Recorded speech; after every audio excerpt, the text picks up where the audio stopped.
এবং বিবিসিটির সত্যতা যাচাই করে বলছে এটি আসলে শেখ হাসিনারই কণ্ঠস্বর। সেখানে আমরা দেখলাম আওয়ামী লীগ অফিসিয়াল বিবৃতিতে এটি একটা গভীর উদ্বেগ প্রকাশ করলো এবং বললো এটি এআই জেনারেটেড। অন্যদিকে শেখ হাসিনা পুত্র সজীব অজিত জয় তিনি একটি পোস্ট দিয়েছিলেন, তিনি বললেন এটি 2016 পহেলা জুলাই হলি আর্টিজানে জঙ্গি দমনের নির্দেশনা। তারপরে আবার তিনি পোস্টটি সরিয়েও ফেলেছেন। আসলে কোথাও কি সত্য লুকানোর চেষ্টা হচ্ছে, লেজে গোবরে করছে আওয়ামী লীগ? ধন্যবাদ আপনাকে। প্রথম কথা বলছি, আওয়ামী লীগ কোনো লেজে গবরে করছেন না, বরং আপনার ডেভিল ইনুস, তার সরকার, তার তথাকথিত আইসিটি আদালতের চিফ প্রসিকিউটর, এরা সত্যকে মিথ্যাকে সত্য বানানোর চেষ্টা করছে। আমি আপনার কাছে বিনয়ের সহিত বলবো যে আমাকে একটু সময় দেবেন, যেহেতু এই বিষয় অত্যন্ত গুরুত্বপূর্ণ বিষয়। দেখেন, ডক্টর ইনুস সকল নিয়ম নীতি ভঙ্গ করে, সরকারি নিয়ম নীতি ভঙ্গ করে, ব্যাংকিং নিয়ম নীতি ভঙ্গ করে গ্রামীণ ব্যাংকের এমডি থাকতে চেয়েছেন। কিন্তু জননেত্রী শেখ হাসিনার সরকারের অর্থ মন্ত্রণালয় ব্যাংকিং নিয়ম অনুযায়ী, সে তার বয়স অনুযায়ী সে গ্রামীণ ব্যাংকের এমডি থাকতে পারে না। এই তার ক্ষোভ, পাশাপাশি গ্রামীণ ব্যাংকের প্রতিটি ব্যাংক কিন্তু ট্যাক্স পে করে, গ্রামীণ ব্যাংক কোনোদিন ট্যাক্স দেয়নি। 666 কোটি টাকা কর ফাঁকির দাবি তার নামে মামলা হয়েছে। এই ক্ষোভের জায়গায় দাঁড়িয়ে, প্রতিহিংসার জায়গায় দাঁড়িয়ে এবং বাইডেন প্রশাসনের এজেন্ডা বাস্তবায়নের জন্য, আপনি জানেন যুক্তরাষ্ট্রের দীর্ঘদিনের একটি প্রত্যাশা বাংলাদেশে অভ্যন্তরে সামরিক ঘাঁটি করা, সেন্ট মার্টিন তাদের নিয়ন্ত্রণে নেয়া, যেটা বঙ্গবন্ধু তানা জননেত্রী শেখ হাসিনাকে রাজি করাতে পারেনি। তিনি তাদের প্রস্তাবকে প্রত্যাখ্যানে ঘৃণাবারে প্রত্যাখ্যান করেছে। তাদের সেই প্রতিহিংসা, পাশাপাশি 71-এর যুদ্ধ অপরাধীদের বিচার করেছেন, জামাতের এবং পাকিস্তানের 71-এর পরাজয়ের প্রতিশোধ নেয়ার তাদের সেই সংকল্প, এবং তাদের সহযোগী বিএনপির দীর্ঘদিন যে দেশে অস্থিতিশীল পরিবেশ তৈরি করেছিল, তাদের তথাকথিত গণতন্ত্র আন্দোলনের জন্য জননেত্রী শেখ হাসিনার জনপ্রিয়তার কাছে তারা জনগণ সেইভাবে আন্দোলন গড়ে তুলতে পারেন। এই সকল শক্তি একটি সাধারণ জনপ্রিয় দাবি, সাধারণ ছাত্রদের সামনে রেখে, সাধারণ ছাত্র সাধারণ মানুষকে সামনে রেখে গণতন্ত্র এবং বৈষম্য মুক্ত একটি সমাজ গড়ার কথা বলে এই সাধারণ ছাত্রদের ব্ল্যাকমেল করে, এই শক্তির মূল লক্ষ্য ছিল আমেরিকা, ইনুস, 71-এর পরাজিত পাকিস্তান, জামাত এবং তাদের সব দোষ, তাদের লড়াইয়ের সাথে। আপনাকে সময় দিব, কিন্তু আপনি বলছিলেন যে আমি যেই প্রশ্নটি করছি সে তার বাইরে আপনি বলছেন, সেটিও আপনি বলুন। কিন্তু আমি ওই জায়গায় নিয়ে যাওয়ার জন্য বলতেছি, প্রেক্ষাপট বলছেন হয়তো আপনি বলছেন সাধারণ ছাত্রদের ব্ল্যাকমেইল কিভাবে করা হলো? সাধারণ ছাত্রের ব্ল্যাকমেলকে, সাধারণ ছাত্র আন্দোলন করছে হচ্ছে আপনার কোঠা সংস্কারের জন্য। সাধারণ ছাত্রের ভিতরে আন্দোলন, তারা বলার চেষ্টা করছেন যে গণতন্ত্র এই সরকার দিচ্ছে না, দীর্ঘদিন আমরা গণতন্ত্রহীন অবস্থায় আছে, গণতন্ত্রের আমরা জন্য লড়াই করছি, বৈষম্য মুক্ত আমরা জন্য লড়াই, মুক্তের জন্য আমরা লড়াই করছি।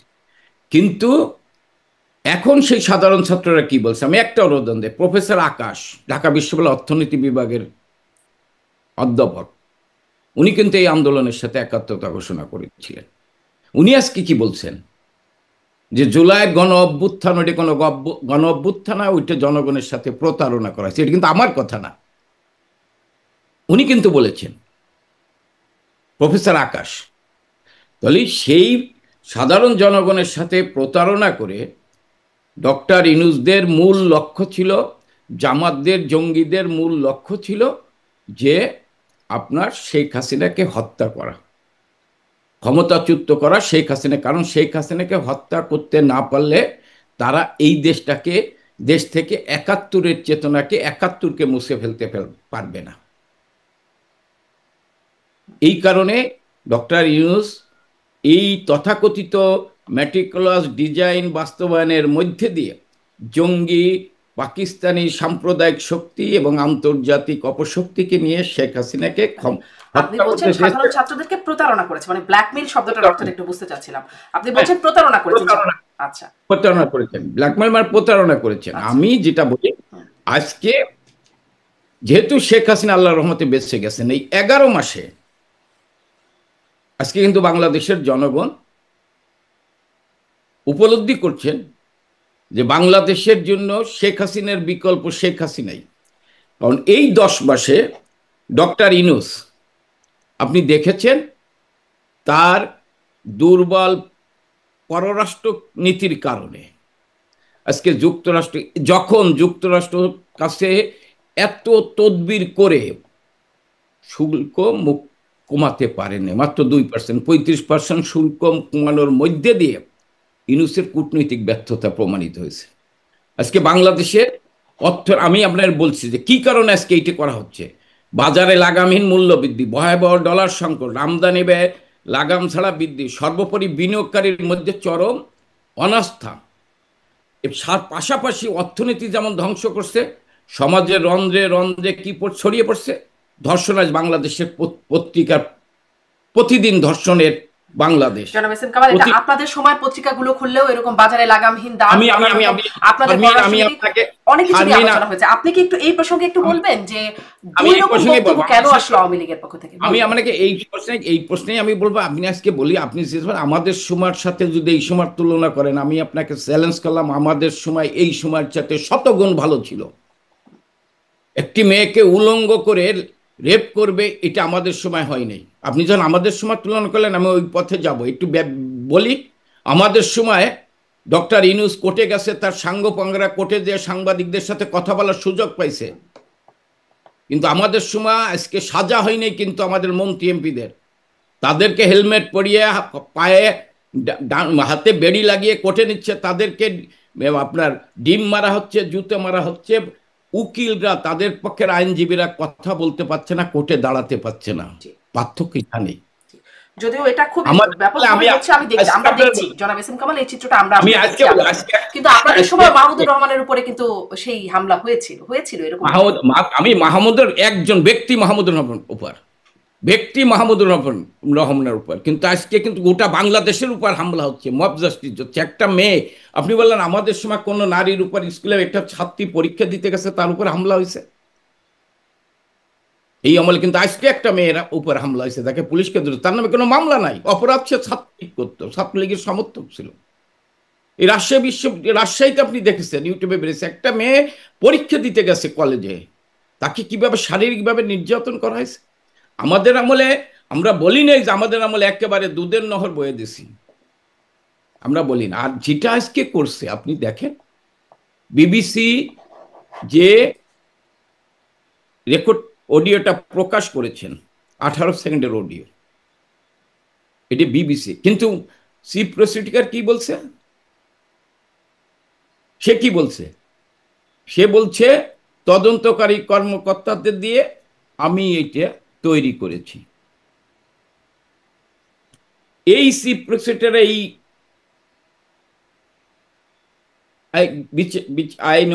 আইনজীবী আপনার, তিনি সারা বাংলাদেশের মানুষের কাছে একটা মিথ্যা, অপপ্রচারকারী, তথ্য বিভ্রান্তকারী এবং একটা মিথ্যাবাদী হিসেবে আখ্যায়িত হয়ে গেছে ইতিমধ্যে। আর আপনাদের আসলে আপনারা কি হিসাবে আখ্যায়িত হলেন, সেটা আপনাদের জায়গাটা যদি একটু বলতেন।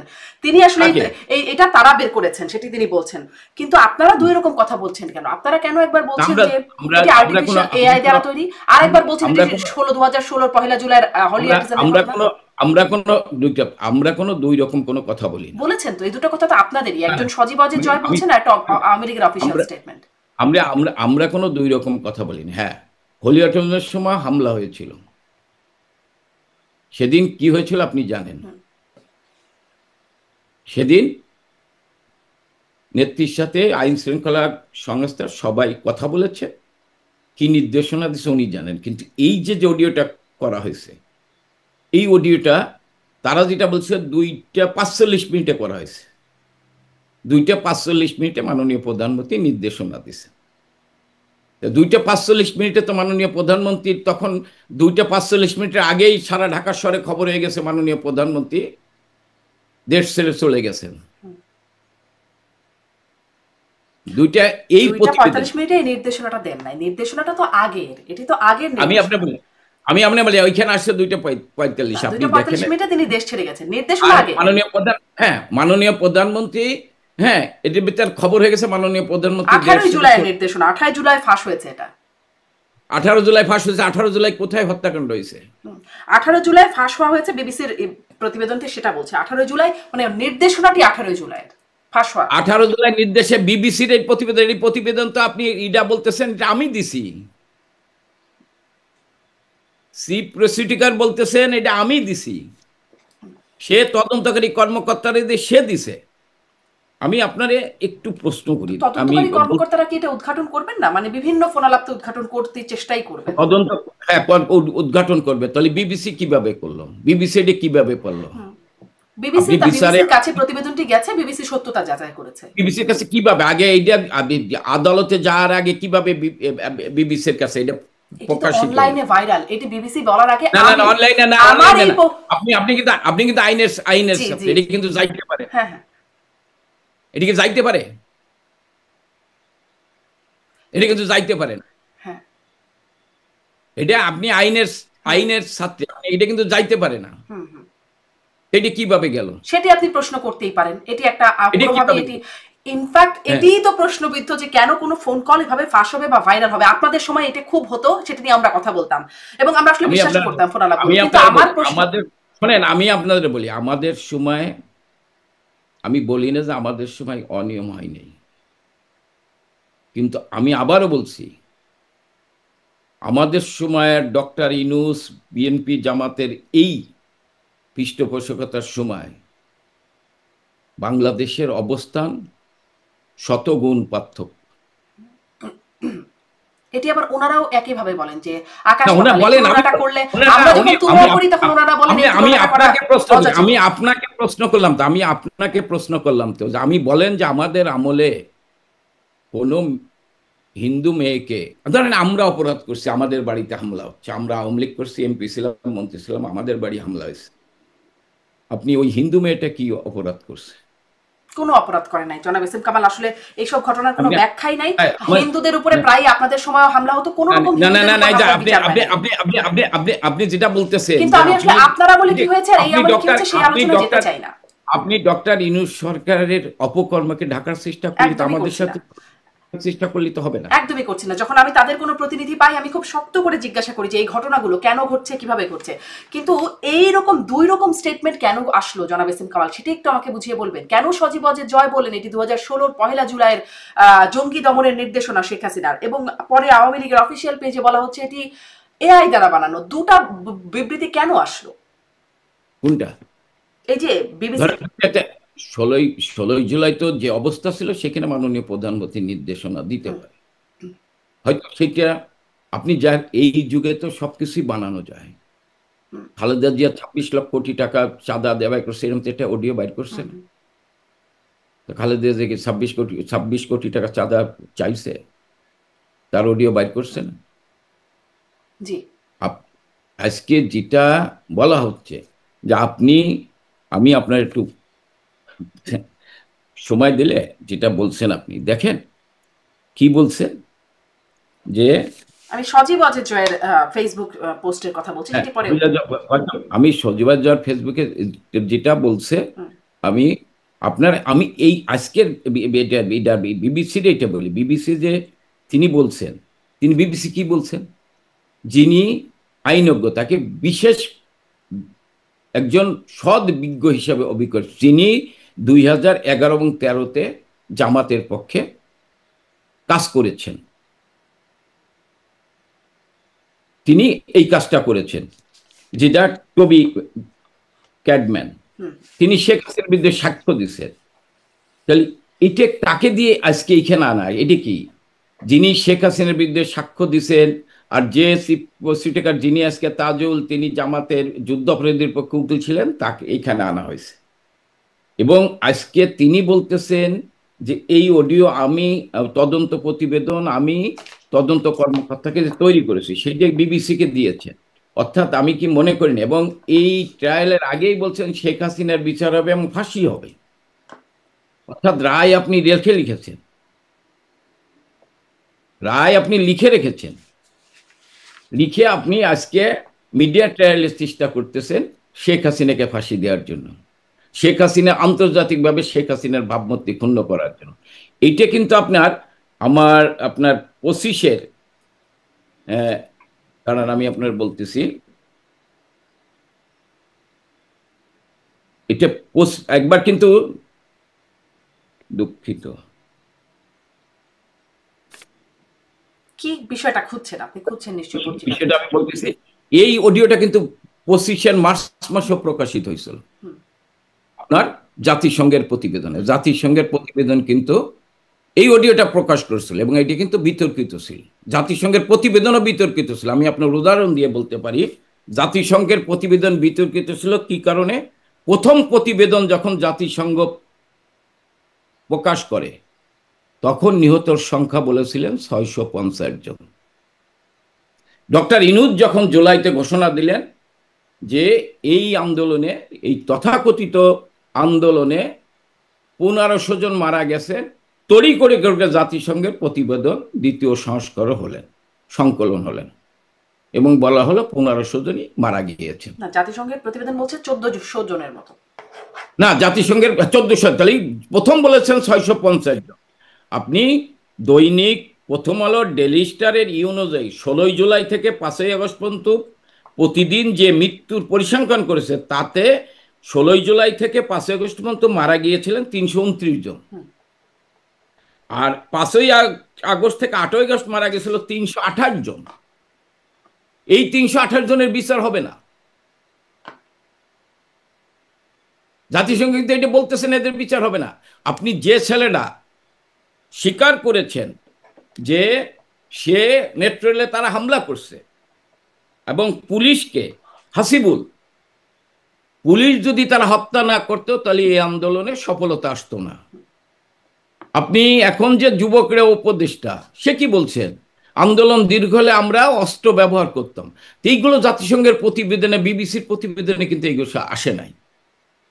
আপনি 13 জন পুলিশ, অন্তঃসত্ত্বা পুলিশ সহ 13 জন পুলিশকে রায়পুর থানায় হত্যা করা হলো, সেটি কিন্তু আসে নাই। আপনি বলতে পারেন যে এটা পক্ষপাত দুষ্ট, এক বা এক পাশে এক পেশে, কিন্তু মিথ্যা কি করে বলতে পারেন? আপনি বললাম যে এটা কি করে বলতে পারেন? এটা পক্ষপাত দুষ্ট, এটা এক পক্ষ, এবং এটা মিথ্যা এবং ভিত্তিহীন।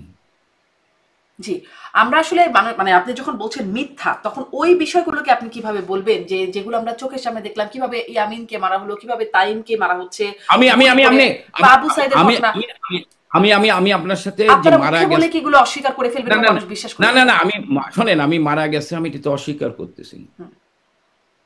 মুগ্ধ মারা গেছে অস্বীকার করিনি, সাইদ মারা গেছে অস্বীকার করিনি। ইসের প্রতিবেদন অনুযায়ী, প্রথম আলো, ডেইলি স্টারের প্রতিদিন 327 জন 5 আগস্ট 16 জুলাই থেকে 5 আগস্ট পর্যন্ত মারা গেছে, এমনি অস্বীকার করিনি। কিন্তু কারা মারছে? হ্যাঁ, পুলিশের গুলিতে যে 2-1 জন মারা যায়, এমনি অস্বীকার করিনি। 2-1 জন মারা গেছে পুলিশের গুলিতে। আমি গেলে আমার কথা শেষ করতে দেন। আপনি যখন থানা 450টা থানা লুট করবেন, আপনি যখন পুলিশকে গুলি করে হত্যা করবেন, তখন আপনাকে যখন গুলি করে মারা যাবে, আপনার কাছে অস্ত্র থাকলে আপনি কি করবেন? হয়তো কাউন্টার করেছেন, কিন্তু 7.6 রাইফেল কে এনেছেন তদন্ত করেন। এটা কাদের কাছে পাওয়া গেছে? পুলিশ, র্যাব, বিজিবি তাদের কাছে ছিল তো? না, এটা বলেছেন পুলিশের কাছে এই ধরনের অস্ত্র ছিল না। পুলিশ বলেছে পুলিশের কাছে এই ধরনের অস্ত্র ছিল না, সাকাওয়াত সাহেব বলেছেন, আমি বলি সাকাওয়াত সাহেব বলেছেন, ব্রিগেডিয়ার সাকাওয়াত সাহেব বলেছেন, ব্রিগেডিয়ার সাকাওয়াত বলেছেন পুলিশের কাছে আছে, মানলাম, কিন্তু এটি সাধারণ মানুষের কাছে, সিভিলিয়ানদের কাছে কিভাবে আসে? না, পুলিশের কাছে না, পুলিশের কাছে এই অস্ত্র নাই উনি বলেছেন। আপনি দেখেন না তার কথা তো এখনো আমি দেখেছি, এটা নিয়ে আমি অনেক কথাও বলেছি। হ্যাঁ, এটা তার কাছে নাই, পুলিশের কাছে না। তাহলে এই অস্ত্র কারা দিল? এবং এই অস্ত্র পাওয়া গেছে সমন্বয়কারীর বাসায়, এই অস্ত্র পাওয়া গেছে জামাতের এক নেতার বাসায়, আপনি দেখেছেন? এই অস্ত্র জামাতের এক নেতার বাসায় পাওয়া গেছে। আমি আসলে মানে এটা পুলিশের কাছে ছিল এবং পুলিশ এটা কিন্তু এটা একটা রিসিপ্টও আছে। এটা দেখা যাচ্ছে যে যেখানে আসলে পুলিশের অফিসিয়ালি পুলিশ এই 7.62 কেনার জন্য মানে কেনার জন্য তারা মানে ফর্ম তাদের এটি কত তারিখের, এটি হচ্ছে 24 তারিখ মার্চের 24 মার্চ 2024-এর ডেট। সেই দিনে পুলিশ আসলে এটি ইনভিটেশন ফর ইন্টারন্যাশনাল টেন্ডার, এটা 7.62 পারচেজ করার জন্য পুলিশ কিনছে। পুলিশের কাছে এটা ছিল, পুলিশ পারচেজ করার জন্য টেন্ডারে অংশগ্রহণ করছে, কিন্তু পারচেজ তো আর করে নাই। পুলিশের কাছে কি অস্ত্র ছিল? ছিল, পুলিশের কাছে এই অস্ত্র ছিল, এটা পুলিশও বলেছে। জাতিসংঘের প্রতিবেদনে পুলিশ বলেছে। আমি তো পুলিশের কোনো কথা শুনি না, আমি তো ব্রিগেডিয়ার সাখাতুর সাহেবের কথা বলতেছি। উনি বলেছেন পুলিশের কাছে এই অস্ত্র নাই। পুলিশের কাছে এটা থাকার কথা ছিল না, কিন্তু পরবর্তীতে তো পুলিশের কাছে এটা গেছে। তো পুলিশের কাছে পারবে, আপনি জোর করে তো পুলিশের কাছে, পুলিশ হ্যাঁ পুলিশ হয়তো কিনতে চাইতে পারে, টেন্ডার কল হইতে পারে, সেটা কি পুলিশের কাছে পৌঁছেছে? আপনি সেটা কি পুলিশের কাছে, এই আন্দোলনের আগে পুলিশের কাছে পৌঁছেছে?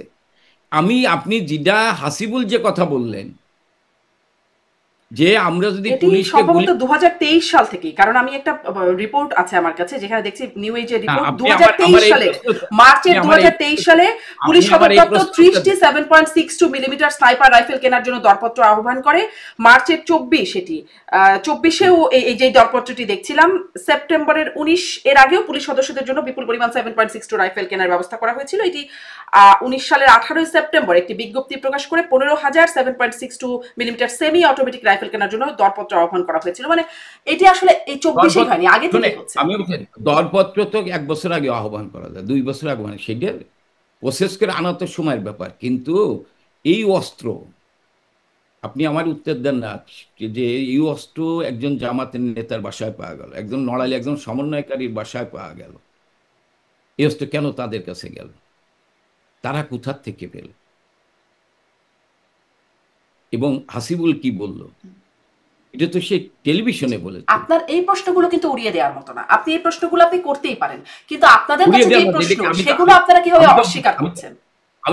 আমি কোনো অস্বীকার করতেছি না। আপনি বলেন আমাদের কি প্রশ্ন? হ্যাঁ, এই যে পুলিশ, এটা আপনি বলছেন যে পুলিশের কাছে এটা ছিল না, যেখানে পুলিশ, আমি তো বলি যে পুলিশ টেন্ডার কল করতে পারে। আমি তো আর টেন্ডারের ভিতরে ছিলাম না। পুলিশ টেন্ডার কল করতে পারে, সেই অস্ত্র তো আসতে হবে। আমি ব্রিগেডিয়ার সাখাত সাহেবের, উনি একজন, হ্যাঁ আমি মনে করি উনি একজন, মানে কোনো মিথ্যা তথ্য উনি জাতির সামনে হাজির করেন। উনি যে কথা বলেছেন ওনার বক্তৃতার রেশ ধরেই আমি কথা বলতেছি, ঠিক আছে না?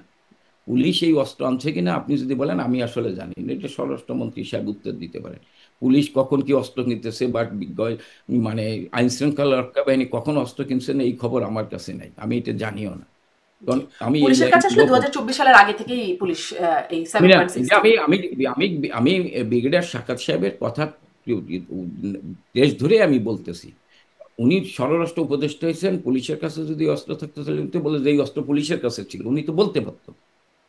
হ্যাঁ, উনি কিন্তু বলতে পারতো, উনি তো জানেন স্বরাষ্ট্র উপদেষ্টা হয়েছে, হওয়ার সঙ্গে সঙ্গে তো কার কাছে কি অস্ত্র আছে ওনার কাছে, এবং উনি সাবেক সেনা কর্মকর্তা, ওনার কাছে তো এই রিপোর্ট থাকার কথা যে অস্ত্র আছে কিনা। তাহলে উনি তো আর জাতির সামনে এই সরকারের উপদেষ্টা হয়েছে, উনি তো আর মিথ্যে তথ্য দেবেন না। হ্যাঁ, তাহলে আমি ওনার কথাকে রেশ ধরেই বলতেছি, ঠিক আছে না? যে এটা ওনার কথাটা উনি বলেছেন যে আচ্ছা পুলিশের কাছে যে অস্ত্র আছে মেনে নিলাম, সিভিলিয়ানদের কাছে আসলো কোথা থেকে? এই প্রশ্নটা আপনিও করেছেন যে এই নেতার বাসায় বা ওই ছাত্রের বাসায় কিভাবে আসলো। উনি কিন্তু পুলিশের কাছে অস্ত্র আছে এটা মেনে নিলাম, এই শব্দটা কিন্তু আপনি দেখেন ওনার অডিওটা বাইর করেন, উনি বলেছিলেন অডিওটা বাইর করেন আপা, আমি আজকেও দেখছি ওনার অডিওটা বাইর করে। আমি কিন্তু এই একাধিকবার শুনেছি। হ্যাঁ, উনি কিন্তু এই শব্দ যে পুলিশের কাছে অস্ত্র আছে এটা মাইনে নিলাম, কিন্তু এই শব্দটা ব্যবহার করেনি আমার মনে হয়। আমার তো শুনতে ভুল হতে পারে। ওনার মেইন প্রশ্ন হচ্ছে সিভিলিয়ানদের কাছে এই অস্ত্র কোথা থেকে আসলো। হ্যাঁ, উনি বলছেন সিভিলিয়ানদের কাছে এই অস্ত্র কিভাবে গেল। তাহলে আজকে কারা, আমি ধরেন এই হত্যাকাণ্ড হয়েছে এটা নিয়ে আমি কোনো বিতর্কে জড়াই। হত্যাকাণ্ড হয়েছে, প্রত্যেকটা হত্যাকাণ্ডের নিন্দা জানাই, প্রত্যেকটা হত্যাকাণ্ডের বিচার হোক, সে যেই হোক। কিন্তু আপনি 5ই আগস্ট থেকে 8ই আগস্ট যে হত্যাকাণ্ড হয়েছে সেই হত্যাকাণ্ডের কেন বিচার হবে না? খুবই যৌক্তিক প্রশ্ন। পুলিশ হত্যাকাণ্ডের কেন বিচার হবে না? একজন সন্ত্রাস পুলিশ, হ্যাঁ, সে তার হত্যাকাণ্ডের কেন বিচার হবে না?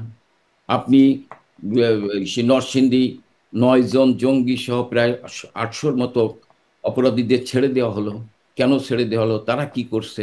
আপনি হিজবুল তাহার জঙ্গি হিজবুল তাহার স্বীকার করেছেন তারা এই আন্দোলনে, হ্যাঁ, সাধারণ ছাত্রদের মিশে তারা এই আন্দোলনে অংশগ্রহণ করেছেন। আপনি পাকিস্তানি তৈবা জি। লস্কররা স্বীকার করেছেন তারা এই আন্দোলনে আপনি শুধু অংশগ্রহণ ওই করে। পাশের যা যা স্বীকার করেছেন, যা যা দেখছেন বলছেন, কিন্তু আপনারা যে এগুলো অস্বীকার করছেন, আপনার মনে হচ্ছে যে মানুষ আসলে আপনাদের এই অস্বীকারটাকে মানে খুব ভালোভাবে নিচ্ছে? আমি যে কোন আমি কোনটা আমি বলি কোনটা পুলিশের আমি দুই একজন অস্বীকার। হত্যা করতে পারে, না মানে না দুই একজনকে আমি আমি পুলিশ হত্যা করতে পারে, বা আমি আমি এটা আমি আসলে আমি 7.62 পুলিশ ব্যবহার আমি করে নাই, পুলিশ হত্যা করে নাই, শেখ হাসিনা নির্দেশনা দেন নাই, ফোন কলটা এআই, ফোন কলটা আসলে 2016 সালের, এগুলো। শোনেন, শেখ হাসিনা নির্দেশনা তো দেয় নেই। শেখ হাসিনা নির্দেশনা তো দেয় নেই। হুম, শেখ হাসিনা নির্দেশনা তো দেয় নেই, তাহলে আপনি কিভাবে আপনি বলবো যে শেখ হাসিনা, আপনি শেখ হাসিনার নির্দেশনা দেয়নি? তো আমি বলছি শেখ সেই, হাসিনা, জি, বিবিসিতে শোনেন, ফোন শেখ আলাপের কথা হাসিনা বলছেন।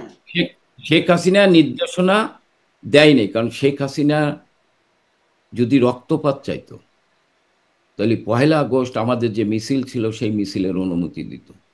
শেখ হাসিনা যদি রক্তপাত চাইতো তাহলে 3রা আগস্ট আমরা ঢাকা সমাবেশ দিয়েছিলাম, তাহলে সেই সমাবেশ করার অনুমতি দিত। তাকে প্রশাসন থেকে বোঝানো হয়েছিল যে এই সমাবেশ হলে, হ্যাঁ, রক্তপাত হতে পারে। আমরা যদি ঢাকায় যে সমাবেশের উদ্যোগ নিয়েছিলাম, কেন আমরা যদি ওই আওয়ামী লীগ নামলে রক্তপাত হতো কেন?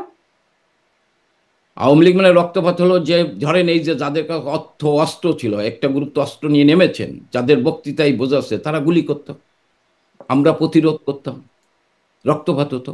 ছাত্রলীগ যুবলীগের হাতে অস্ত্র দেখা গেছে, মানে চিহ্নিত তাদের হাতে। ছাত্রলীগ, না না, ছাত্রলীগ যুবলীগের হাতে অস্ত্র ছিল। আপনি দেখেন না যে ছাত্রলীগ যুবলীগের হাতে অস্ত্র ছিল? অনেক অস্ত্র যারা বেশ ছিল, কয়েকজনের নাম অস্ত্র পরিচয় প্রকাশিত হয়েছে অস্ত্র ভিডিও ফুটেজ অস্ত্র সহ। অস্ত্র, হ্যাঁ, সেইটা প্রকাশ হইতে পারে। কেউ হয়তো, আমি জানি না, কেউ হয়তো জীবন বাঁচাতে কারো বৈধ লাইসেন্স অস্ত্র নিয়ে গুলি করতে পারে, আমি এটা অস্বীকার করি না, করতে পারে। কারণ যখন চারদিকটা হামলা হচ্ছে তখন করতে পারে। কিন্তু যারা অবৈধ অস্ত্র নিয়ে, 7.6 অস্ত্র নিয়ে যারা গুলি করছেন, জঙ্গিরা গুলি করছেন, যারা স্বীকার করছে, তো রক্তপাত হতো না? আমার যদি 5 লক্ষ লোকের সমাবেশ ঢাকায় থাকতো, তাহলে আমরা তো প্রতিরোধ করতাম, তাহলে তো গণভবনের ধারে কাছে আসতে পারতো না। শেখ হাসিনা তো রক্তপাত চাই নেই। শেখ হাসিনা চাই নেই কোনো মায়ের কোল খালি হোক।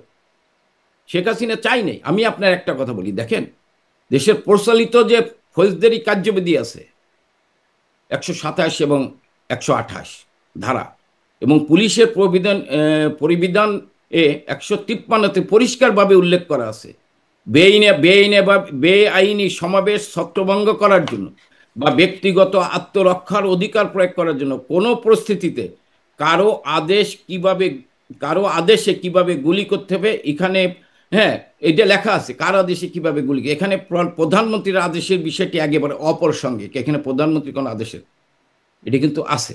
আপনাকে যে আপনার পুলিশ পরিবিধানে 153-তে উল্লেখ জি, আছে। জি, জনাব আপনি এস এম যদি কামাল, আমি চাই, আপনার কাছে এই আমি প্রশ্নটা আপনার করতে বলি, চাই। আমি আপনাকে আমি কিন্তু এই আপনাকে প্রশ্নটা একটু করি। আপনি যা বলছেন, আপনি কি বিশ্বাস করেন যে মানুষ সেটা বিশ্বাস করছে?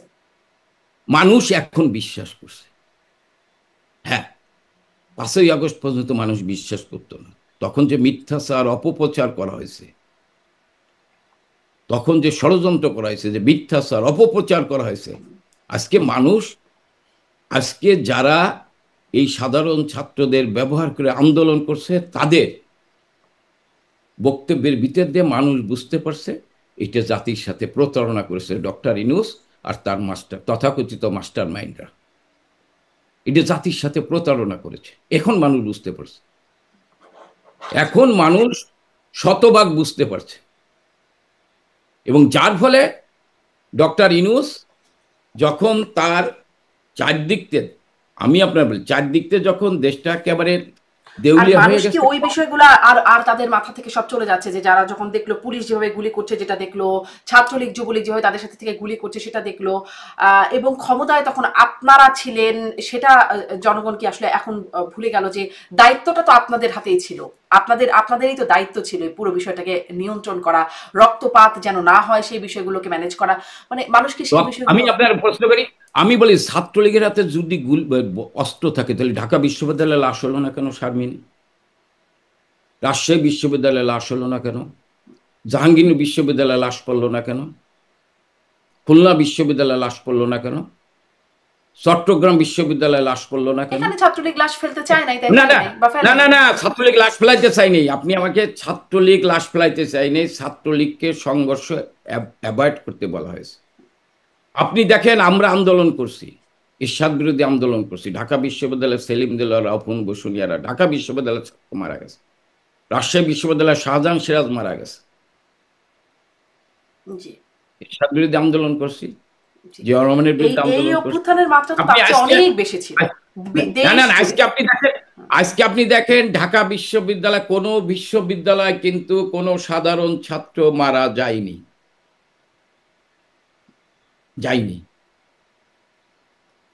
হ্যাঁ, বিশ্ববিদ্যালয়ের বাইরে সাধারণ ছাত্র, সাধারণ মানুষ মারা গিয়েছে।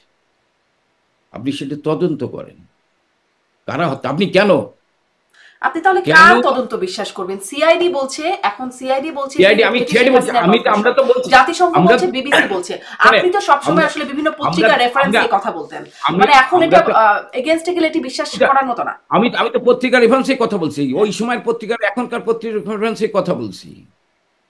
আজকে কি সাংবাদিকদের স্বাধীনতা আছে? পত্রিকার স্বাধীনতা আছে? তখন ছিল আপনাদের সময় যখন রেফারেন্স দিতেন। হ্যাঁ, আমাদের সময় ছিল। আমাদের সময় টক শোতে আপনারা যেভাবে কথা বলছেন, হুম। এখন সেভাবে কথা বলতে পারে?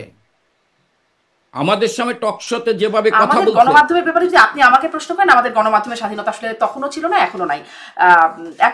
আমি বললাম, এক একটা মাধ্যম, কিন্তু আপনার কাছে আমি আপনাকে শারমিন, আমি প্রশ্ন করি। শারমিন, আমি আপনার বললাম, আপনি যে কথা বলেছেন, আমি যদি সরাসরি বলি যে আপনি একটা, মানে আপনার কাছ থেকে এই বক্তব্যটা প্রত্যাশা করি নাই। আমি আপনাকে আর কিছু, এই বক্তব্যটা প্রত্যাশা করি নাই, কারণ আমি জানি আপনি সাদাকে সাদা বলবেন, কালোকে কালো বলবেন। আজকে আমি দেখলাম আপনি সাদাকেও কালো বলছেন, কালোকেও সাদা বলছেন। আমি আমাদের আমলে যে সংবাদপত্রের পর মানে দুই একজনের পর নির্যাতন হয়নি, আমি অস্বীকার করি না। কিন্তু আমাদের আমলে একজন মন্ত্রীকে প্রশ্ন করার জন্য 3জন সাংবাদিকের চাকরি চলে গেছে। জি কোন পত্রিকা বন্ধ এরকম করে এক আমার একটা করে। আপনি এই প্রশ্নের উত্তর দিতে হবে আমাকে। গেছে? আমাদের আমলে 6জন সাংবাদিককে 8জন সাংবাদিককে হত্যা করা হয়েছে। আমাদের আমলে 167 জন সাংবাদিকদের প্রেস ক্লাবের এরকম গণ সদস্য। অভ্যুত্থান এর আগে হয় নাই জনাব এস এম কামাল। না না এগুলোকে না, আমি জাস্টিফাই করার কোনো ইন্টেনশন আমার নাই। সাংবাদিক হিসেবে শোনেন, আমরা প্রতিদিন এই বিষয়গুলো নিয়ে কথা বলি কিন্তু জনাব এস এম গণ কামাল। অভ্যুত্থান, আমি আপনার গণ অভ্যুত্থান হয়েছে, এটা গণ অভ্যুত্থান না, এটা গণ ষড়যন্ত্র হয়েছে, এটা আমার কথা না। প্রতারণ হয়েছে, এই যে প্রফেসর আকাশের কথাই, ওই আন্দোলনের একজন সমর্থক। আরো অনেক প্রফেসররা বলছেন, তাদের কথা কি আপনারা শুনছেন না? ওইটা বলতে অনেক প্রফেসরই বলছে, প্রফেসর আকাশ তো ওদের সাথে ছিল। আপনি যেটা বলছেন, আজকে সংবাদপত্রে কি আমাদের সময় টক শোতে যেভাবে তির্যক ভাষায় সমালোচনা করা হতো, আজকে পারছে?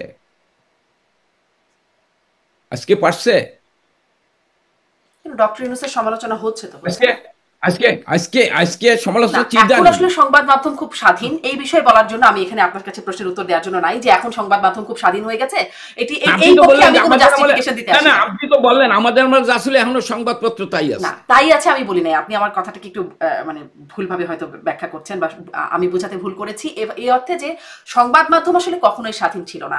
এক একটা ধরনের আমি তো বললাম, হস্তক্ষেপটা হয়তো ভিন্ন ধরনের ছিল, তখন এক রকমের, এখন এক রকমের।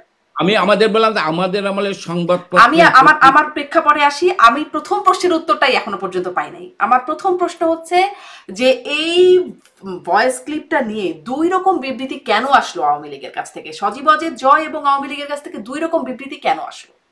মানে দুই রকম। সজীব ওয়াজেদ জয় যেটা বলেছেন সেটাও যেমন সত্য আছে। ওটা সত্য। এই ফোন আপনি 2016 সালের 1 জুলাই।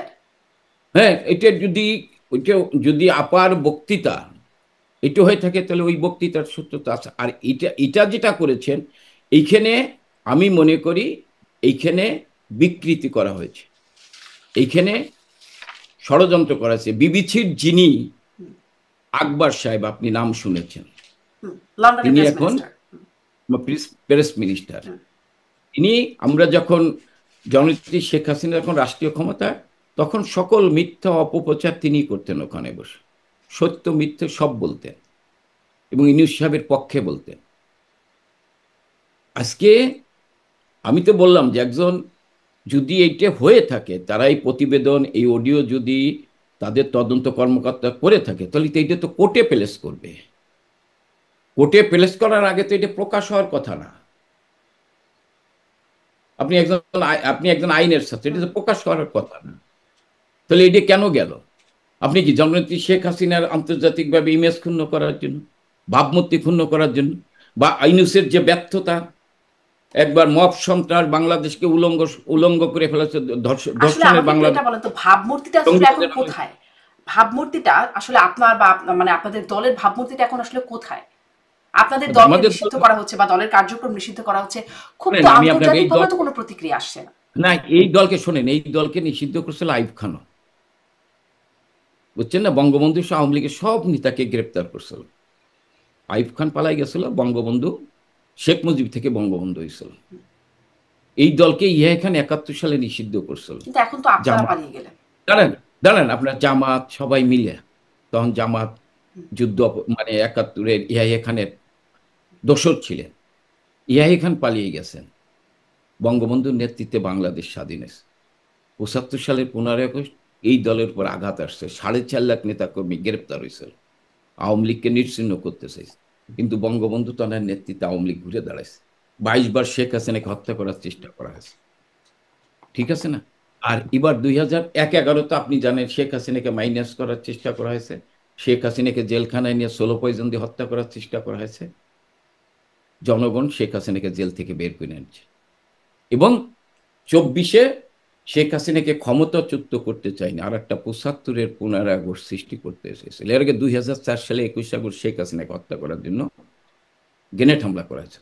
আর 24-এর 5 আগস্ট শেখ হাসিনাকে চূড়ান্তভাবে হত্যা করার জন্য পরিকল্পনা নিয়েই সেদিন অগ্রসর হয়েছিল ইউনূসের মেটিকুলাস ডিজাইনের সহযোগীরা। কিন্তু আল্লাহ রক্ষা করেছেন, শেখ হাসিনা জীবনে বেঁচে গেছেন। আমি মনে করি, হ্যাঁ, আপনি যেটা বলেছেন যে 24-এর যে আমাদের যে ক্ষমতা থেকে উৎখাত, হ্যাঁ, আমরা অতীতের চাইতে আমাদের এই উৎখাতটা আরো খারাপভাবে হয়েছে। সারা বাংলাদেশে আমাদের নেতাকর্মীদের উপর যেভাবে নির্যাতন হয়েছে, যেভাবে হামলা হয়েছে, ধর আমাদের শুধু না, ধর্মীয় সংখ্যালঘু সম্প্রদায়ের উপর হামলা হয়েছে। যে লোকটা আওয়ামী লীগের সমর্থক বা আওয়ামী লীগের পাশে থাকে, আওয়ামী লীগ করে না কিন্তু আওয়ামী লীগের লোকটার পাশে থাকে, তার বাড়িতে হামলা হয়েছে, লুট হচ্ছে, এইভাবে হয়েছে। আমাদের নেতাকর্মীরা এখন ঘুরে দাঁড়ানোর চেষ্টা করছে, এবং জননেত্রী শেখ হাসিনা জি। আল্লাহ তারপরে যখন এই সামনের দিকে কথা বলি, যেহেতু আপনাদের পেছনে আপনাদের আসলে খুব এই বিষয়ে খুব আত্মসমালোচনার জায়গা নাই, বা আপনারা আসলে এই জায়গাগুলোতে ভুল, আপনাদের কোনো দায় জিনিসটা দেখেন না, তাহলে একটু সামনের দিকে আগাই। সামনের দিকে যদি আপনি আগাতে আপনি আপনি শারমিন, আপনি ভুল ইনফরমেশন। আমরা আমাদের পিছনের দায় আমরা দেখি না, আমাদের কিছু তো ছিলই, না, আমাদের আসলে কিছু মানে ব্যর্থ। মানে শেখ হাসিনা তো বলেছিলেন যে আমি মানুষ হত্যা করি নাই, পুলিশ হত্যা করে নাই, আওয়ামী লীগ হত্যা করেন নাই, মানে এটিও তার বক্তব্য, ভার্চুয়াল বক্তব্যের অংশ। হ্যাঁ, আওয়ামী লীগ তো কাউকে হত্যা করে নাই, শেখ হাসিনা কাউকে হত্যা করার নির্দেশ দেয় নাই। শেখ হাসিনার ক্ষমতা না, আপনি বলতে পারেন যে দোষ ত্রুটি থাকতে পারে, বিরোধী দলের পরে অত্যাচারিত, বিরোধী দল নির্যাতন করতে পারে, আপনি বলতে পারেন। আপনি নির্বাচন নিয়ে প্রশ্ন করতে পারেন যে নির্বাচন প্রশ্নবিদ্ধ হয়েছে, আমি অস্বীকার করি না। আপনি বলতে পারেন যে দুর্নীতি হয়েছে, আমি অস্বীকার করি না। আপনি বলতে পারেন টাকা পাচার হয়েছে। দেখেন, আমি একটা উদাহরণ দিই, আপনি যখন কথা বললেন, বলা হয়েছে শেখ হাসিনার আমলে 1 লক্ষ বিলিয়ন টাকা পাচার হয়েছে, এটা বলা হয়েছিল। আজকে বাংলাদেশ ব্যাংকের গভর্নর কিছুদিন আগে বললেন যে 17 থেকে 18 লক্ষ বিলিয়ন ডলার। সত্যি মিথ্যা আমি জানি না। আর প্রতিদিনের, হ্যাঁ, অনলাইনে কি দেখলাম যে এই 10 মাসে পাচার হয়েছে আপনার 20 বিলিয়ন ডলার। শেখ এরকম অনেক হাসিনার আমলে, ইনকনসিস্টেন্সি আপনি দেখাতে পারবেন, না না না, আপনি আমি দেখাতে বলি, পারবেন জনাব আমি আপনার বলি, সালমান। আপনি যে আমাদের নামে অস্বীকার করেন, আমাদের নামে শেয়ার বাজারে ধস নামছে, মানুষ আমাদের, কিন্তু আপনি এটা বলেন না, আসলে আপনি না এখানে না, আমার এই শেষ জিনিসটা করতে একটু দেন, বলেন, এই জায়গাটা শেষ একটু করতে বলেন। দেন। আপনি সরকারের বিরুদ্ধে বলে আপনি কষ্ট পাচ্ছে, আমার শেষ করতে দেন। আমাদের আমলে বলা হয়তো যে শেয়ার বাজারে ধস নামছে, আমি তো অস্বীকার করি না শেয়ার বাজারে ধস নামছে, আমাদের বিরুদ্ধে মিছিল হয়েছে, শেয়ার বাজারে অনেকে কষ্টে ছিল। কিন্তু এই আমলে কি বলছে আমি বলি না, কিন্তু বিএনপি নেতা মির্জা আব্বাস বলছে 90,000 কোটি টাকায় 9 মাসে শেয়ার বাজার থেকে উদা হয়ে চলে গেছে। 90,000 কোটি টাকা।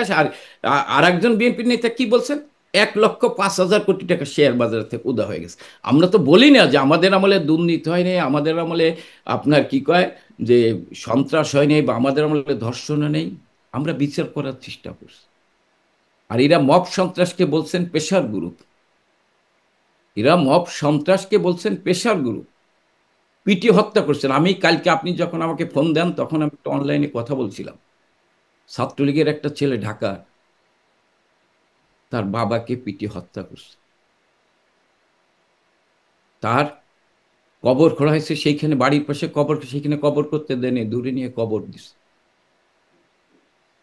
আমাদের আমলে যে বিরোধী দলের পরে অত্যাচার হয়নি আমি অস্বীকার করিনি, কিন্তু অমানবিকের বা এইভাবে নির্যাতন হয়েছে। হ্যাঁ, আমরা 15 বছর ক্ষমতায় ছিলাম, আমাদের দোষ ত্রুটি থাকতেই পারে,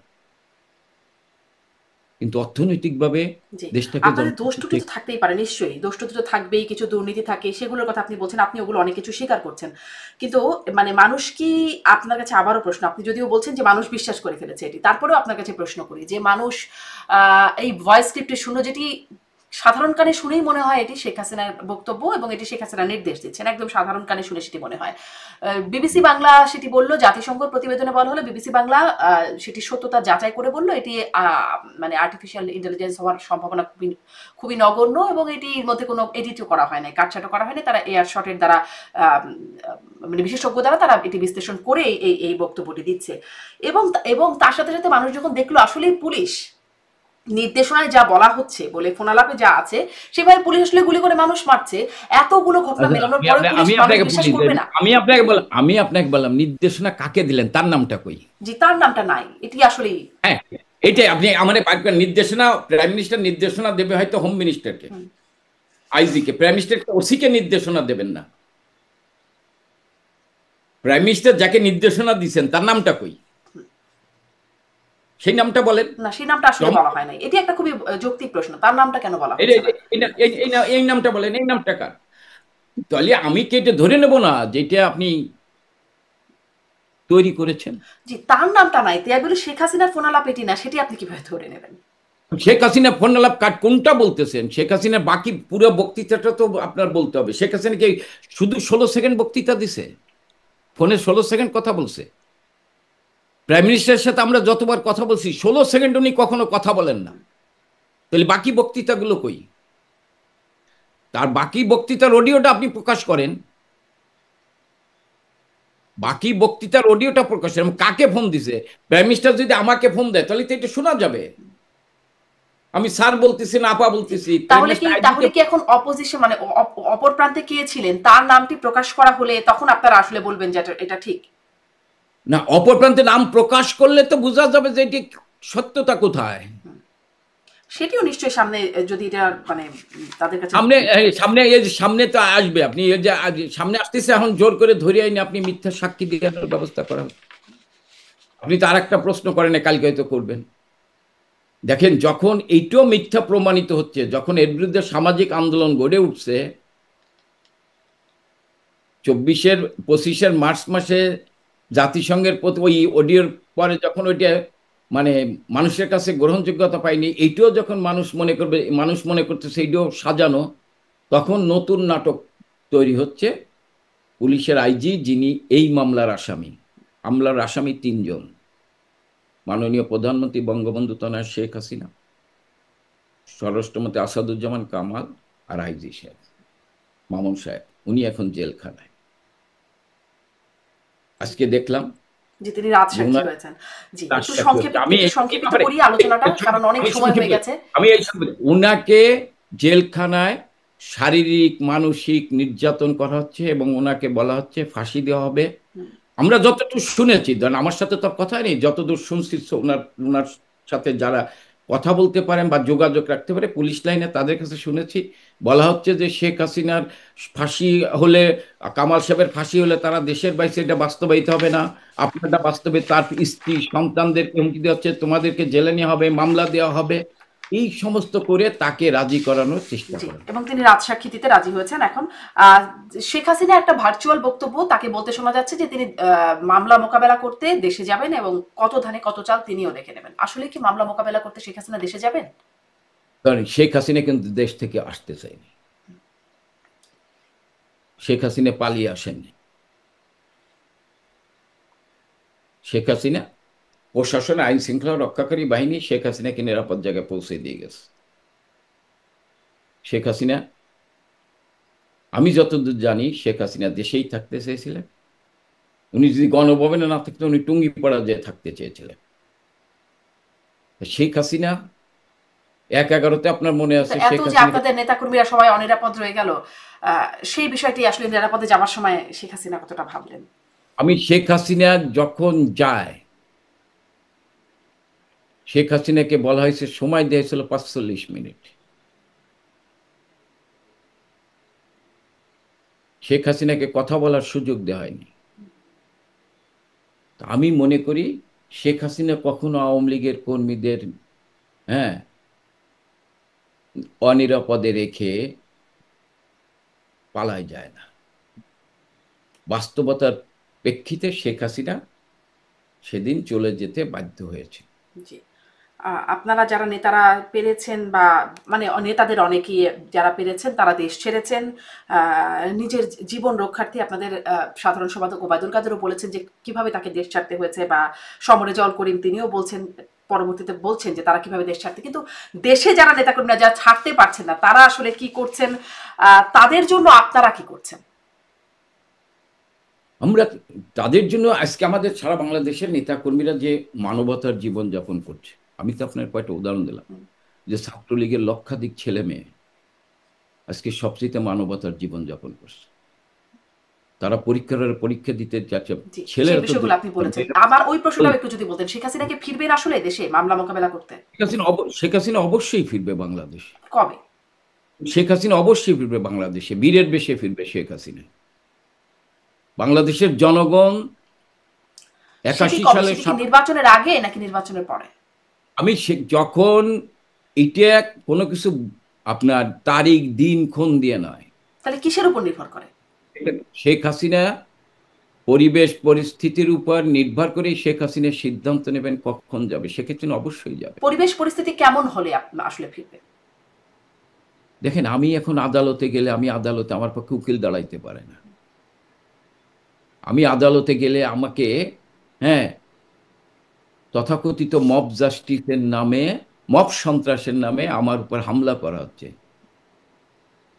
আদালত তো আজকে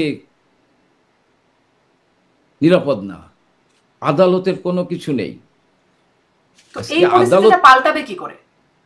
এই পরিস্থিতিতে পাল্টাবে, ধীরে ধীরে পাল্টাবে। মানে আপনারা সময়ের ইউনূসের উপর ছাড়ছেন।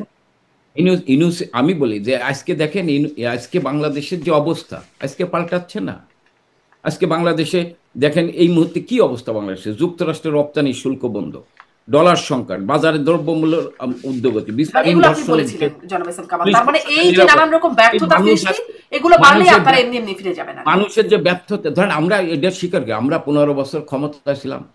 ক্ষমতায় থাকার কারণে আমাদের জননেত্রী শেখ হাসিনা না, আমরা যারা মাঝখানে নেতৃত্ব দিচ্ছি আমাদের অনেকের বিভিন্ন বক্তব্য, আমাদের চলাফেরা, আমাদের কার্যক্রমে অনেক সময় আমরা বিতর্কিত হয়েছি, দল বিতর্কিত হয়েছে। মানুষের ক্ষোভ দুঃখ আমাদের প্রতি ছিল, আমাদের ভুল ত্রুটি ছিল। কিন্তু আজকে মানুষ সেটি বলছে। আজকে এই 10 মাসে মানুষ উপলব্ধি করছে যে শেখ হাসিনাই ভালো ছিল। আজকে আমরা যদি একটু চাঁদাবাজি ধারণা দিতে পারেন যে কবে ফিরবে? এটা কি নির্বাচনের আগে ফিরবে, বা কতদিন পরে ফিরতে পারে? এটা তো আমি দিন তারিখ আমি এখন দিতে পারবো না। যখন দিন তারিখ দেওয়া হবে তখন জানতে পারবেন যে আমরা কবে যাব। তবে ইনশাল্লাহ শেখ হাসিনা দেশে যাবে।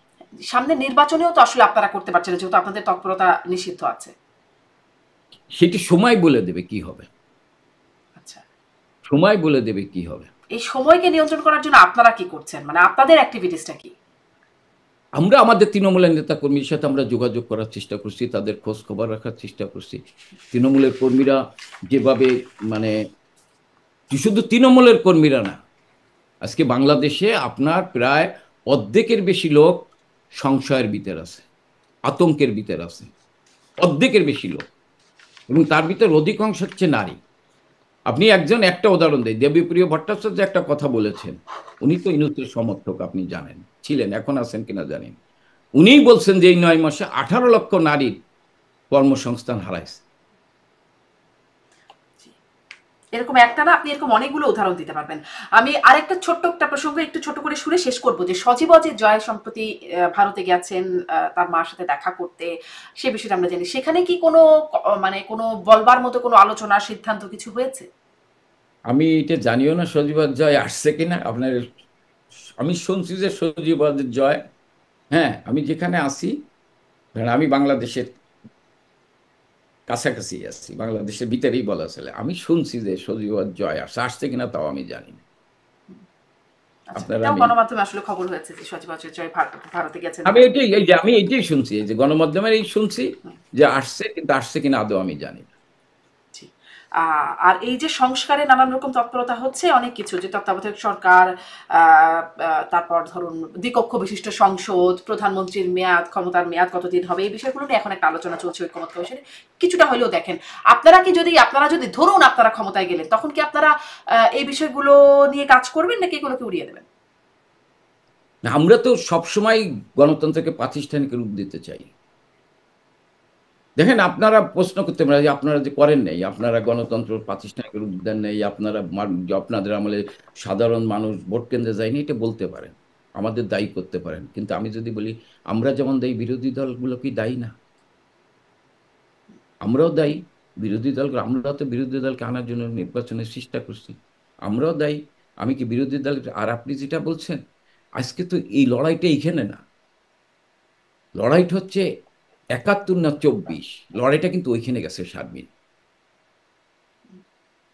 লড়াইটা কিন্তু ৭১ না ২৪, ৭১কে মুছে ফেলার চেষ্টা করা হচ্ছে। আজকে যখন আপনি টেলিভিশনে একটা নাবালক শিশু বলে শেখ মুজিবকে, তাকে কে জাতির পিতা বানাইছে,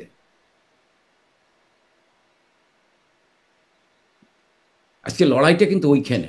আপনারা এত মুজিব কর্নার বানালেন বিভিন্ন সরকারি অফিসে, স্কুলে, শিক্ষা প্রতিষ্ঠানে, সবখানে, তারপরেও এই প্রজন্ম তৈরি হলো যে তারা আসলে বলবেন শেখ মুজিবকে। এই ব্যর্থতা কি এই আপনাদের নয়? প্রজন্ম, এই প্রজন্মের পরে না, এই প্রজন্মে কিন্তু রাজাকারের বাচ্চাও আছে। এই প্রজন্মে কিছু, ধরেন আমার বাপ মুসলিম লীগ, আমার বাপ জামাত ইসলাম করছে, আমি, হ্যাঁ, ইউনিভার্সিটির ছাত্র। আপনি আমাকে বলতে পারেন যে ছাত্রলীগের ভিতরে তো তারা ছিল, হ্যাঁ, ছিল, অনেক অনেক প্রবেশ রাজাকারের করতে। বাচ্চারা কোথায় যাবে? তারা তো এই দেশে জন্ম হবে, এই দেশেই থাকবে, এই দেশের না, মানুষ। বুঝছেন, রাজাকার বাচ্চারা এই দেশকে মাইনে তো, এই দেশকে থাকে না, আমার তো কোনো আপত্তি নেই, সব মানুষ এই দেশে থাকবে। বঙ্গবন্ধু ক্ষমা করে দিয়েছিল না? কিছু লোক ছাড়া অনেককে ক্ষমা করে দিয়েছিল না? এই দেশেই থাকবেন, এই দেশকে ভালোবাসেন। এই দেশে থেকে পাকিস্তানকে ভালোবাসার দরকার নাই তো। এই দেশে থেকে যুক্তরাষ্ট্রের এজেন্ডা বাস্তবায়নের দরকার নাই তো। বা বলতে পারেন যে ভারতের এজেন্ডা বাস্তবায়ন করার দরকার নাই তো। বাংলাদেশের মানুষের এজেন্ডা বাস্তবায়ন করেন। জি। মানে রাজাকারের বাংলাদেশ স্বীকার করেন। রাজাকারের বংশধর হলেই যে তারা শুধু মানে অন্য দেশের এজেন্ডা বাস্তবায়ন করছে? না, আমি আমি আমি আপনাকে বলি যে যারা আজকে ৭১কে মানে না, তাদের কি কি বলবেন? আপনি ৭১কে মূল ধরেন। আপনি আওয়ামী লীগের সমালোচনা করতে পারেন, আমি আওয়ামী লীগ করি, আমার সমালোচনা করতে পারেন, আমার ভুল হইতে পারে, আমি ক্ষমতায় ছিলাম, আমার দোষ ত্রুটি হইতে পারে। কিন্তু আপনি ৭১কে যখন মুছে ফেলাবার চেষ্টা করবেন, তখন আমি কি বলবো? জি। ৭১কে তো সবাই শেখ মানতে হবে। হাসিনার যিনি সবশেষ প্রেস সচিব ছিলেন এই ২৪-এর আন্দোলনের সময়, যিনি, তার বাবাও রাজাকার ছিলেন, এটি তিনি আমি আপনার তিনি আমি এটি আপনার বলেন। আমি আপনার যেটা তিনিও বলি আমাদের যে শ্রদ্ধেয় না, না, সিনিয়র না, আমি সাংবাদিক। আপনার বলি, রাজাকারের সন্তান হলি যে এই দেশে থাকতে পারবে না, এই দেশে আমি এটা মনে করি না। ৭১, হ্যাঁ, আমার বাবা বিরোধিতা করতে পারে, কিন্তু এখন তো আমার চিন্তা চেতনা ৭১কে মানতে হবে। আমি যদি আমার বাবার ওই আদর্শকে ধরে রাখি, ৭১কে না মানি, তাহলে আমি কি হব? আজকে যে ছেলে, জি, যে সেটি নিশ্চয়ই কাম্য নয়, প্রত্যাশিত নয়, সেটি হ্যাঁ, যারা না, যে করছেন তাদের। ছেলেটা, ধরেন যে ছেলেটা ঢাকা বিশ্ববিদ্যালয়ে পড়ে, সে তো রাজাকার ছিল না, সে তো রাজাকার না। তাহলে সে যদি চিন্তা চেতনায় ৭১কে না মানে, তাহলে তাকে কি বলা হবে? যারা ৭১কে মানে না, আমরা ৭১-এর যারা বিরোধিতা করছে তাদেরকে তো রাজাকার বলি। আমি তো আজকের প্রজন্মকে রাজাকার বলতে চাই না, সে তো রাজাকার না। জি। আপনাদের ৭১কে যে মানে না, জি, আপনার তাকে কাছে কি শেষ বলবেন? প্রশ্ন জনাব এস এম কামাল হোসেন। আপনারা আসলে মানে সামনে সময় বলে দেবে, অনেক কিছু সময়ের উপর নির্ধারণ করছেন, এবং সময়টা খুব ছোট হবে সেরকমও কোনো আভাস আসলে দিতে আপনারাও দিচ্ছেন না, বা সেরকম কোনো আভাস পাওয়া যাচ্ছে না। সামনে নির্বাচন বলা হচ্ছে ২৬-এর ফেব্রুয়ারি বা এপ্রিলে, সেরকম একটা সময় নির্বাচন হবে। তারপরে সবগুলো পরিসংখ্যান বলছে সেখানে বিএনপি ক্ষমতায় আসবে, মানে একটা বড় সময়। আপনারা যদি তারপরে ফেরেনও, কখন ফিরবেন? সামনে আপনাদের নেতৃত্ব কে হবে? শেখ হাসিনা এখন ৭৭-৭৮ বছর আপনার বয়স। জানেন, আমি আপনার বলি ৭৫-এর পরে ২১ বছর আমাদের লড়াই করতে হয়েছে। শেখ হাসিনা ১৫ বছর রাজপথে লড়াই করছে, মাথায় কাপড় সেটাই, দিয়ে। এখন তো আর শেখ হাসিনার হাতে ২১ বছর লড়াই করার মতো না, আসলে সেই আমি আমি সময়টা আমি আমি নাই। আমি আপনার এই লড়াইও আমি মনে করি শেখ হাসিনা এই লড়াইয়ের নেতৃত্ব দেবে, এবং আমরা বিশ্বাস করি ৭৫-এর ১৫ই আগস্ট এর পরে শেখ হাসিনার লড়াই করতে ১৫ বছর সময় লেগেছে। এই লড়াইয়ে আমাদের এত সময় লাগবে না। আমরা মনে করি জি। আপনাদের এই জনগণ, লড়াইয়ের টেকনিকটা কি? আমাদের লড়াই জনগণ, শক্তি জনগণ। দেখেন, আওয়ামী লীগ সবসময় শক্তি ছিল জনগণ।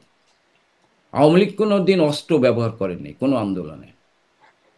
হয়তো বাঁশের লাঠি ব্যবহার করতে পারে, বলতে পারেন যে আপনারা তো লাঠি ব্যবহার করছেন, বৈঠা ব্যবহার করছেন, এটি করতে পারে, কিন্তু